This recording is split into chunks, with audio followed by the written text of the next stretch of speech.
Bueno, pues en este vídeo que os pongo simplemente es para ayudaros un poco a la última parte del tema, que como os dije os grabaría un vídeo para que fuéramos capaces un poco de centrar en la última de las corrientes bioéticas que nos faltaban, que era la personalista, ¿no? La bioética personalista.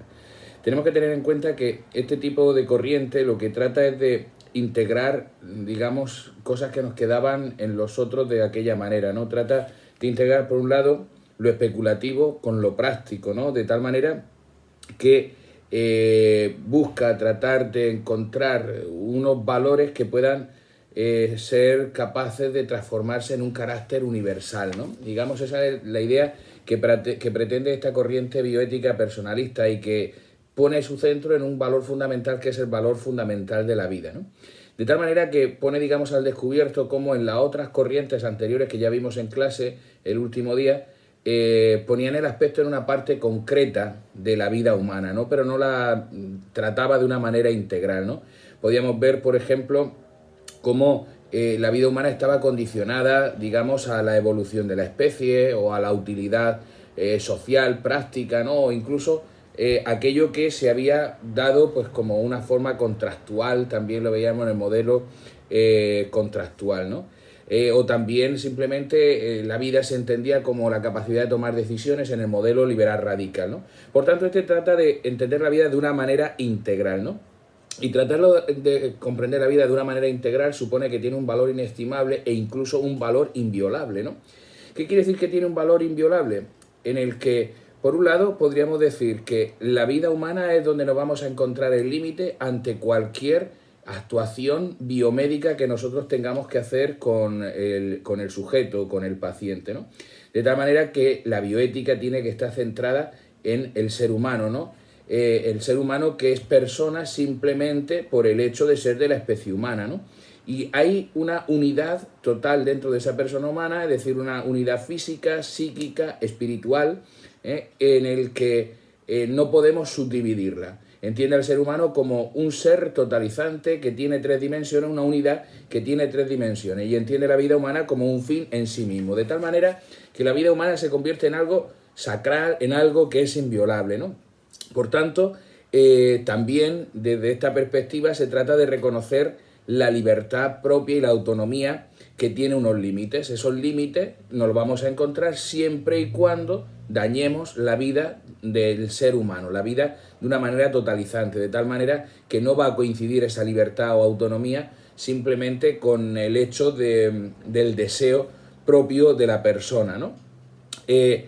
También tenemos que decir que esa inviolabilidad de la vida humana no es por unas determinadas cualidades o circunstancias, sino que es inviolable por sí mismo, ¿no?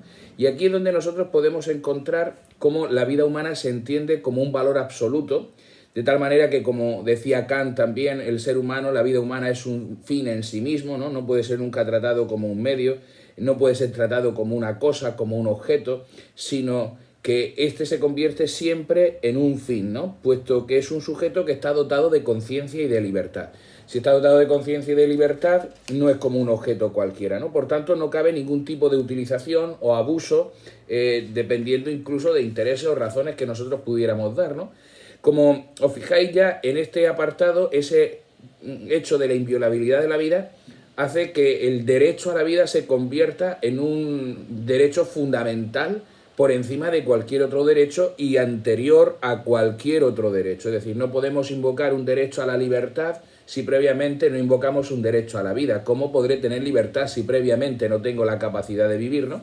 Por tanto, este no solamente aparece como un derecho fundamental, sino que aparece como un derecho primario del cual no se puede eludir si nosotros queremos realmente fundamental y tratar a la persona. Es decir, para poder ser libre, lógicamente, primero tengo que vivir, ¿no? La vida, por tanto, no se convierte en un objeto de consumo ni algo que el hombre tiene en propiedad, ¿no? Sino que más bien sería el administrador de algo que no ha recibido por sí mismo, sino que se le ha dado y por tanto tiene que administrar esto, puesto que encuentra un límite en todas sus actuaciones, que sería el derecho a la vida, ¿no?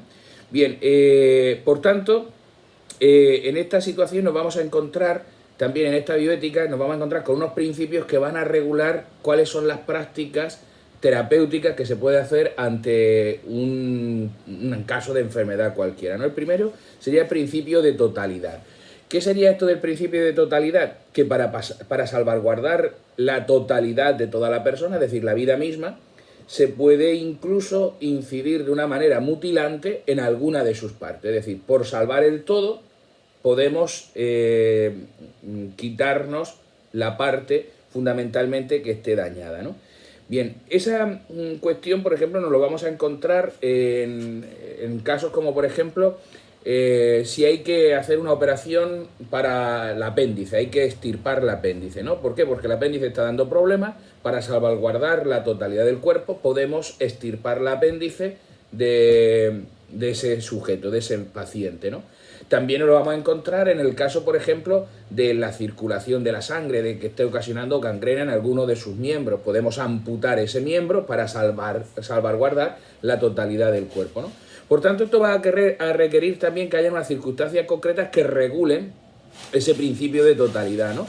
Es decir, primero sería que la intervención siempre esté orientada al bien del organismo sobre el que se interviene, que se debe de intervenir solamente sobre la parte enferma y que no existe otro medio para poder curarlo más que esa amputación de ese miembro, ¿no? Que vaya a haber alta probabilidad de mejoría en el caso de que se extirpe esa parte concreta y que requiera, lógicamente, el consentimiento del paciente, ¿no? De esto también, de ese principio de totalidad, aparece también una norma. La norma que nos aparece sería la norma de proporcionalidad, es decir, la intervención tiene que ser proporcional en cuanto a los riesgos y daños que comporta también y los beneficios que va a reportar al paciente que lo recibe, ¿no?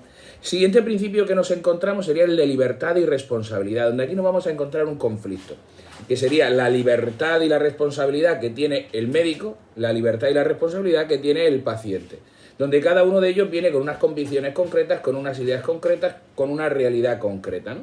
Y claro, ahí hay que regular, digamos, la relación entre médico-paciente, ¿no?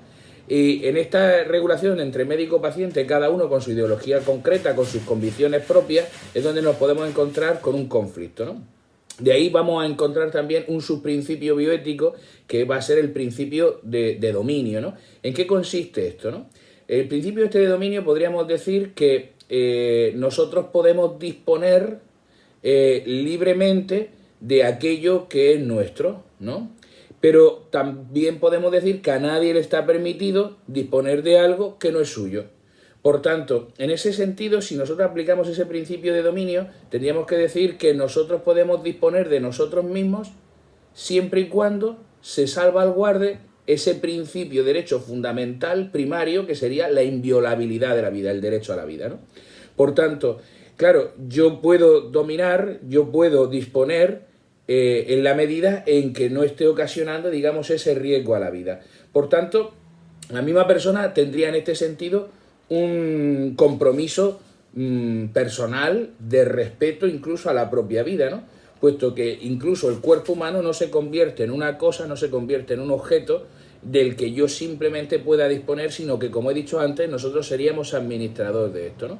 Por tanto, se puede intervenir sobre la integridad del cuerpo y de sus funciones cuando esto sea requerido para el bien de la propia naturaleza psicofísica de la persona.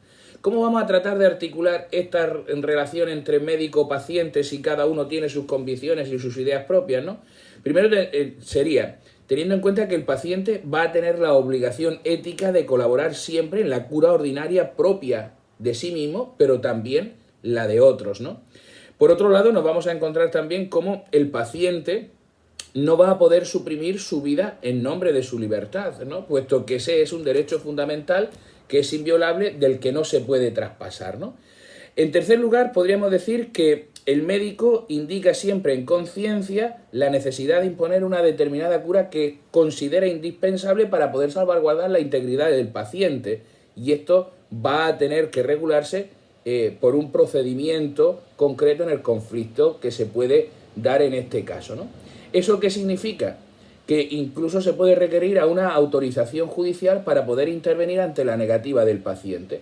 Esto sobre todo nos lo vamos a encontrar cuando se trata de menores, ¿no? Cuando se trata de menores, el juez puede actuar, ¿no? En el caso de mayores de edad, en el Estado nuestro español, en esto lo tenemos más difícil, lógicamente, entonces, ¿qué es lo que habrá que hacer? Tratar de regular esta situación, puesto que el médico tiene también que informar de las consecuencias negativas que puede tener el no realizar esa praxis médica que habría que realizar desde el criterio del médico, ¿no? Y eso debe estar regulado también por ley, para salvaguardar la responsabilidad del médico cuyo paciente se ha negado una intervención que el médico considera ineludible para salvaguardar la totalidad del cuerpo que antes decíamos, ¿no? También hay que tener en cuenta que siempre este tipo de conflictos se da sobre todo cuando tratamos, está en relación directa a la supervivencia de la persona, ¿no? Cuando estamos hablando de otras intervenciones que no corre riesgo la vida del ser humano, lógicamente si el enfermo se niega, es decir, no da su consentimiento, el médico no puede intervenir, pero no es una situación que suponga riesgo para la vida, ¿no? También esto supone una regulación de la objeción de conciencia por parte del médico, puesto que puede negarse a realizar algo que le pide el paciente que daña sus propias convicciones y que además entiende que es negativo para la supervivencia del enfermo, ¿no? Y eso debe de estar regulado también por el derecho de la objeción de conciencia del sanitario. Otro principio que nos encontramos sería el principio de sociabilidad, socialización y subsidiariedad. Este parte básicamente de que la persona no está sola, sino que la persona pues convive y participa en relación también con otros, ¿no? Por tanto, no solamente se trata de salvaguardar la vida propia, sino también la de los demás, ¿no? Esto podríamos decir que es el caso que hemos vivido ahora mismo o estamos viviendo todavía con este tiempo de pandemia, ¿no? Donde la salud se convierte en un bien social, no solamente un bien particular, ¿no?